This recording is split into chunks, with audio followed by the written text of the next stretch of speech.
અને અમારા છોકરો ભણવા મોકલ્યો છે બિહારતા નહીં. અમે ધક્કા ખાઈએ છીએ. અમે મજૂરી વાળા માણસ છે. કઈ લાખોપતિ કરોડપતિ અમે કઈ છે ને સર.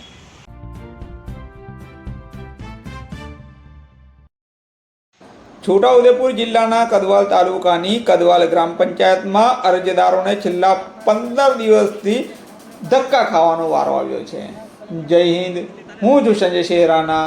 જોડાઈ ચૂક્યા છો આપ ટીમ જાગૃત સાથે. નવીન બનેલ કદવાલ તાલુકાની કદવાલ ગ્રામ પંચાયતમાં તલાટી કમ મંત્રી હાજર હોવા છતાં પણ લોકોના કામોનો નિકાલ કરવાને બદલે પોતાની જવાબદારીઓમાંથી છટકી રહ્યા છે તેવો આક્ષેપ ગ્રામજનો દ્વારા થઈ રહ્યો છે.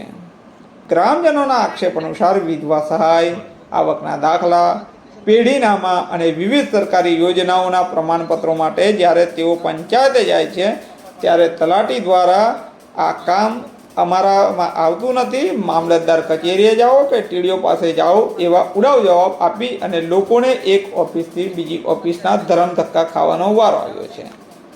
અંતરિયાળ વિસ્તારોમાં પોતાના રોજબરોજના કામ ધંધા છોડી મજૂરી છોડીને આવતા પરિવારોને તલાટીના આવા અસહકાર ભર્યા અને બેજવાબદાર વલણના કારણે ભારે હાલાકીનો સામનો કરવો પડી રહ્યો છે. આ બાબતને લઈ અને સ્થાનિકોએ વહીવટી તંત્ર સામે ભારે રોષ વ્યક્ત કર્યો છે અને ઉચ્ચ અધિકારીઓ આ બાબતે તાકીદે તપાસ કરી અને યોગ્ય નિર્ણય લે એવી માંગ ઉઠવા પામી છે. નમસ્કાર.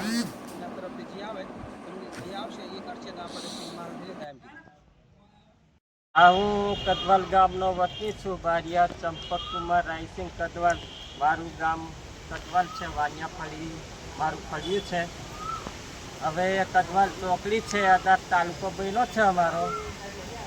હવે કાર્યાલય બધું અહીં આવ્યું છે. ત્યારે લોકો બધા બૂમાબૂમ કરે છે અને જે કાર્ય કરતા લોકો વેરાસર આવતા નહીં એમાં લોકો બધા પરેશાન થાય છે. એમાં અમારે એટલું જ કહેવાનું છે કે એ લોકો વહેલાસરથી આવે, તલાટી મોડીને હર કોઈ કાર્યકર વહેલા આવે લોકોનું કામ કરે એમાં અમે અપેક્ષા રાખીએ છીએ. એટલું જ કહે, બાકી બીજું કંઈ નહીં. શું નામ છે તમારું? બારિયા ચંપક કુમાર છે.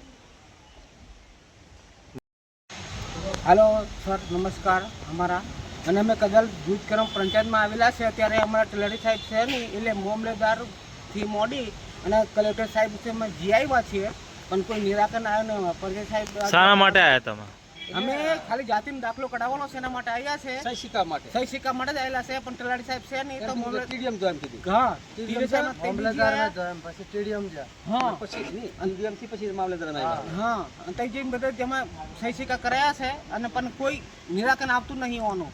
આપણે જે કઈ પંચાયતના જે કઈ તલાટી સાહેબ છે આપણા એ આવ્યા નહીં કે ગમે તે હોય. તમે કેટલા દિવસથી ધક્કા ખાવ છો અહીંયા? 15 દિવસથી સાહેબ. આ તલાટીનું પેલું જાહેરનામું બહાર ના પડ્યું એના પહેલા કે પછી કેવું છે? હા, એના પહેલા જ અમે આવેલા છે પણ અમારે કોઈ નિરાકરણ આપતું નહીં. અત્યારે બધે કલેક્ટર સાહેબ થી મોડે આપણે ટીઓ સાહેબ જી આવ્યા છે. મોડે સાહેબ પાસે જી આવ્યા છે. એવું કીધું કે હવે જે કઈ નિર્ણય સરકારનો આવે એના પછી આપણને ખબર પડી. સરપંચની મુલાકાત લીધી તમે? બધાની લીધી છે. તો શું કીધું સરપંચે? એ કીધું કે હવે આગળથી જે કઈ આવે એના પછી અમને ખબર પડે એવું કીધું. અત્યારે કાલે જે પછી ખબર પડે એવું કીધું. તો તમે કેટલા દિવસથી ધક્કા ખાવ છો? 15 દિવસ સાહેબ. 15 દિવસથી. અને અમારો છોકરો ભણવા મોકલ્યો છે બિહારતા નહીં. અમે ધક્કા ખાઈએ છીએ. અમે મજૂરી વાળા માણસ છે. કઈ લાખોપતિ કરોડપતિ અમે કઈ છે ને સર. શું નામ છે તમારું? મારું નાયકા જયંતિભાઈ પરતભાઈ કદવાલ. બોલો. અમે કદવાલથી કિશનભાઈ દીપાભાઈ બોલું છું. બરાબર છે.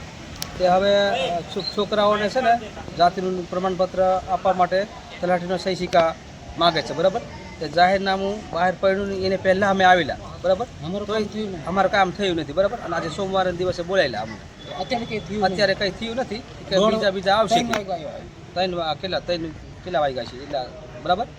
તે કે એ હવે કે બીજા ટીડીએમ જ્યાં તે એવો કહે છે કે મામલતદારમાં જો તે કે અમે કંઈ જો જશુભાઈને તે કદાચ આગળ જો તમે તો કંઈક કામ થશે એમ. તમે જવાનું થશે એમ કે. તમે સવારના કેટલા વાગ્યાથી આવ્યા અહીંયા? અમે 7 વાગ્યાથી આવ્યા.